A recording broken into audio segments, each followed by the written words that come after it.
O Domingo Espetacular revela os detalhes da investigação de um caso que pode ter colocado um inocente atrás das grades. Carol, um eletricista foi condenado a 15 anos de prisão por assalto a uma agência bancária. A família reuniu documentos, impressões digitais, tudo para provar que ele é inocente e levanta a dúvida. Como ele pode ter participado do crime se no mesmo dia estava em outro estado a 800 quilômetros de distância? As fotos, lado a lado, mostram dois homens que nunca se viram. De um lado, Gerardo Rodrigues da Silva, um aposentado de 65 anos, sem passagem pela polícia, que, segundo a família, trabalhou duro a vida inteira. Ele é uma pessoa tão boa que ele tira a roupa do corpo dele para dar para os outros.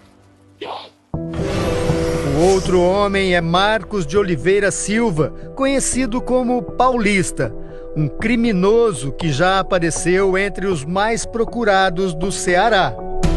Ele tem uma ficha extensa criminal e é sempre vinculada ao crime do sapatinho, que é o sequestro de gerente de bancos, esse tipo de coisa. O que eles têm em comum? Para a Justiça do Maranhão, eles são a mesma pessoa. A gente começou a procurar quem que era esse Paulista e a gente achou. A cara dele estava lá estampada, não tinha absolutamente nada a ver com a cara do meu pai.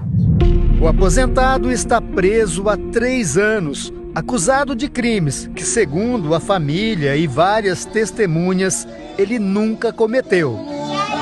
Está pagando por uma coisa que ele não fez. A vida inteira ele foi trabalhador.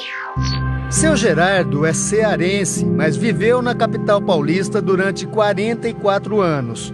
Quando se aposentou em 2019, resolveu voltar para a terra natal. Comprou uma casa em Eusébio, na região metropolitana de Fortaleza, e fez muitos amigos na rua tranquila onde morava. Pessoa 100%, um cidadão, acima de qualquer suspeito. É amigo de todo mundo, um cara muito prestativo. O senhor não consegue imaginar o senhor Gerardo como líder de uma quadrilha? Jamais. Ele era líder da família dele. Durante 2 anos, o seu Gerardo viveu aqui em Eusébio a vida que sempre sonhou, ao lado da família e dos muitos amigos que fez. Até o dia em que ele foi preso, bem aqui, no meio da rua, acusado de ser o chefe de uma quadrilha perigosa que assaltava bancos em vários estados do Nordeste. Era carro de todo lado, com muitas armas, aí já foi botando ele na parede, prendendo. E ele é um senhor já que tem problema de saúde, que toma remédio. Seu Gerardo foi acusado de um crime que aconteceu em novembro de 2020 na cidade de Codó, no interior do Maranhão. Uma quadrilha fez um gerente de banco refém, amarraram bombas caseiras e o levaram até a agência para abrir o cofre. No confronto com a polícia, 2 assaltantes morreram. Um deles era primo em 2º grau do seu Gerardo. O número do aposentado, que tem o DDD de São Paulo, estava salvo no telefone do primo. Mais tarde, outro integrante da quadrilha foi preso e disse à polícia que o chefe da quadrilha era conhecido como Paulista. A investigação deduziu então que o tal do Paulista era o seu Gerardo, porque o único número com prefixo de São Paulo no celular do criminoso morto era o do aposentado. Seu Gerardo foi preso e as vítimas fizeram o primeiro reconhecimento dele por meio da foto da carteira de motorista de 2003. No momento que ele usou barba e foi lá renovar a habilitação dele. E pegaram essa imagem que estou completamente desatualizada e mostraram para a pessoa. O segundo reconhecimento aconteceu na prisão. Seu Gerardo, vestido com o uniforme do presídio, foi colocado ao lado de um dos integrantes da quadrilha. Que inclusive no júri é algo ilegal, você não pode apresentar o réu para os jurados com as vestimentas de presídio. Então isso evidencia, né, essa ilicitude do ato ali judicial. A partir do reconhecimento, o seu Gerardo foi julgado pelo Tribunal de Justiça do Maranhão e condenado a 15 anos de prisão. Ele está preso desde setembro de 2021. Cumpre pena na penitenciária de Pedrinhas, considerada uma das mais violentas e perigosas do país. Ele já tem 65 anos, é uma idade que era pra gente estar cuidando dele, né? Era pra gente estar com ele aqui, cuidando da saúde dele, vendo ele viver o que ele batalhou tanto pra viver. Ele chora mais do que o que ele conversa. Porque uma pessoa honesta, nunca fez mal pra ninguém, tá num lugar desse.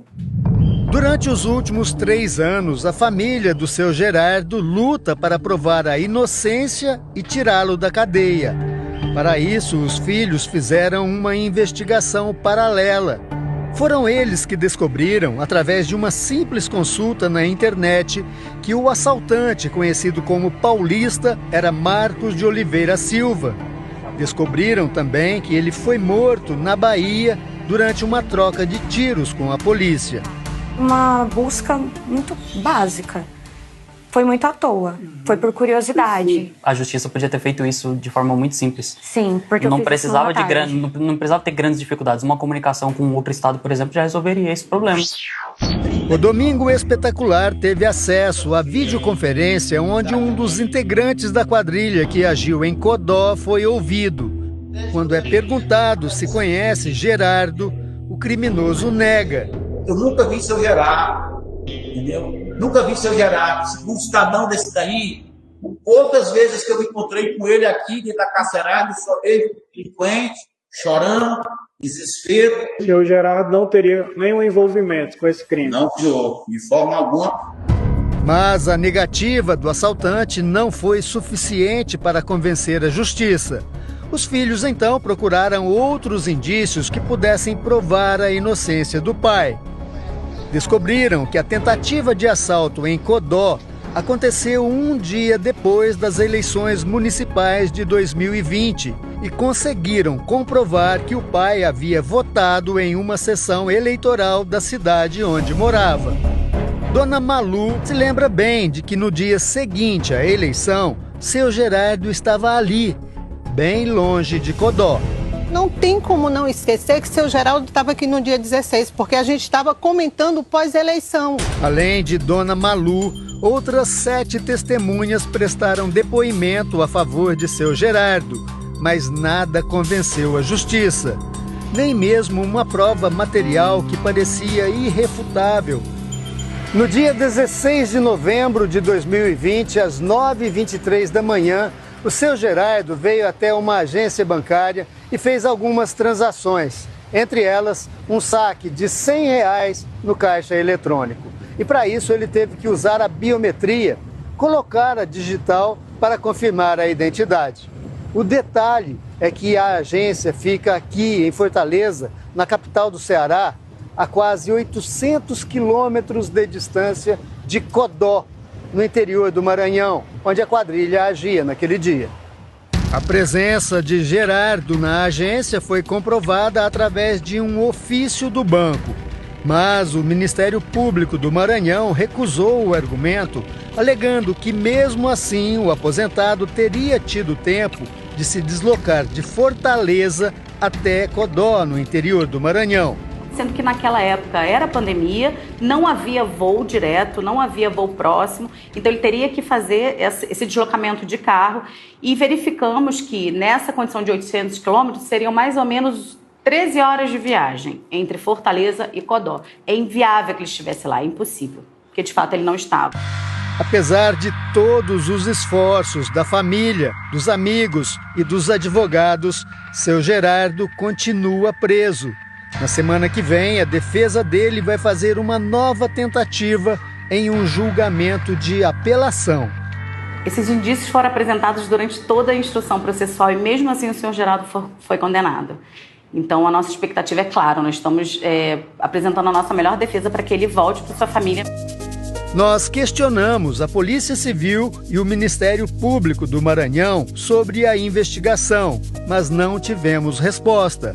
O Tribunal de Justiça do Estado informou apenas que existe uma solicitação para julgamento do processo de apelação em nome do seu Gerardo. A família